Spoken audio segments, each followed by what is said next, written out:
IPL 2024 సీజన్లో royal Challengers Bengaluru అద్భుతమైన ప్రదర్శనను కనపరుస్తుంది. ఫస్ట్ హాఫ్లో వరుస ఓటంల పాలైంది. సెకండ్ హాఫ్లో మాత్రం దుమ్ము రేపుతుంది.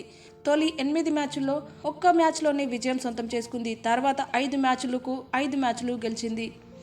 ఆదివారం ఢిల్లీ క్యాపిటల్స్తో జరిగిన మ్యాచ్లో ఆర్సీబీ 47 పరుగుల భారీ తేడాతో ఘన విజయం సొంతం చేసుకుంది. ఈ విజయంతో ఆర్సీబీ రన్ రేట్ కూడా మెరుగుపడింది. దీంతో ప్లేఆఫ్కి వెళ్లే అవకాశాలను సజీవంగానే ఉంచుకుంది. ఆర్సీబీ తమ తదుపరి మ్యాచ్లో చెన్నై సూపర్ కింగ్స్తో తలపడనుంది. ఈ మ్యాచ్లో చెన్నైని 18 ఓవర్లలోనే ఛేదిస్తే చెన్నై సూపర్ కింగ్స్ కంటే మంచి రన్ రేట్ సాధించి ప్లేఆఫ్కి వెళ్తుంది.